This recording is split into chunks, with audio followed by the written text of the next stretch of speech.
दोस्तों last video में मैंने आपसे बात की थी कि अगर लिमिटेशन पीरियड एक्सपायर हो जाए तो आप केस फाइल कर सकते हैं या नहीं, और अगर कर सकते हैं तो क्या वे आउट होगा केस फाइल करने का। और मैंने आपसे ये भी बात की थी कि अगर पर्सन चेक बाउंस होने पर 138 of section 138 of negotiable instrument act का केस करता है तो उसे सबसे पहले कोर्ट में केस फाइल करने से पहले एक लीगल नोटिस सेंड करना होगा within 30 days from the date of cheque bounce.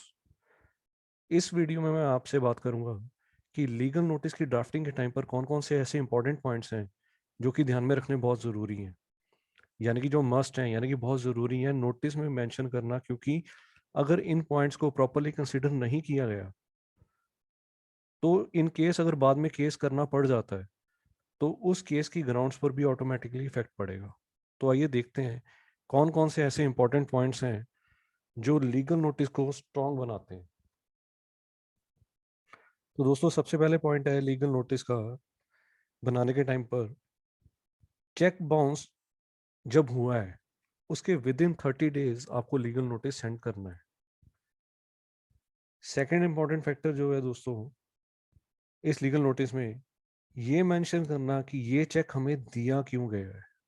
किस रीजन से आप किसी से चेक ले रहे हो, क्योंकि इस केस में या इस पॉइंट ऑफ व्यू से लाइबिलिटी एस्टेब्लिश करना बहुत ज़रूरी है।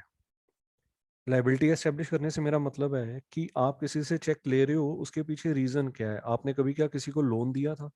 या आपने कभी किसी को गुड्स दिए थे जिसके बेसिस पर आज उसकी रीपेमेंट का आप चेक ले रहे हो उससे।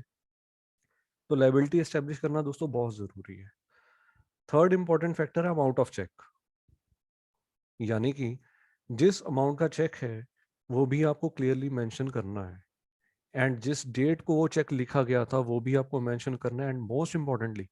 आपको ये भी मेंशन करना है कि ये cheque within 3 months bank में डिपॉजिट कर दिया गया था फ्रॉम द डेट मेंशन और रिटर्न इन द चेक। दोस्तों चौथा पॉइंट है चेक बाउंस के पीछे रीजन क्या है, रीजन ऑफ डिसऑनर, यानी कि इसको मैं सिंप्लीफाइड करूं कि किस कारण से आपका ये चेक बाउंस हुआ है जो आपने बैंक में लगाया है, क्या सिग्नेचर मिसमैच है या इनसफिशिएंट अमाउंट है, वो रीजन मेंशन करना। अगला पॉइंट जो ध्यान में रखने वाला है दोस्तों, name of the bank as well as the branch of the bank. ये पॉइंट दोस्तों कोर्ट की जुरिस्डिक्शन के पॉइंट ऑफ व्यू से इंपॉर्टेंट है, क्योंकि एज पर सुप्रीम कोर्ट या तो जो चेक लिख रहा है, यानी कि ड्रॉर जिसने चेक लिखा है उसकी जुरिस्डिक्शन में लगेगा, केस फाइल होगा, या जिस पर्सन को चेक मिला है वो जिस बैंक में लगा रहा है उस जुरिस्डिक्शन में केस फाइल होगा। तो जुरिस्डिक्शन के पॉइंट ऑफ व्यू से ये बहुत इंपॉर्टेंट है। दोस्तों अगला पॉइंट है date of deposit of cheque in the bank,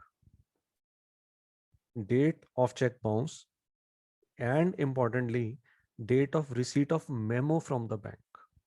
क्योंकि जब भी आपका चेक डिसऑनर होगा बैंक आपको इंटीमेट करेगा कि जो आपने चेक लगाया था वो डिसऑनर हो गया है, तो बैंक आपको एक मेमो देगा,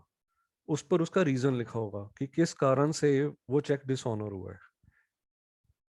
ये सब पॉइंट्स इंपॉर्टेंट है दोस्तों लीगल नोटिस को बनाने के टाइम पर। आई होप आपको ये मेरा वीडियो अच्छा लगा होगा, एक वैल्यू एडिशन लगा होगा आपकी नॉलेज को अपडेट करने के लिए। मेरे इस वीडियो को काइंडली लाइक एंड शेयर करें और मेरे चैनल को भी सब्सक्राइब करें।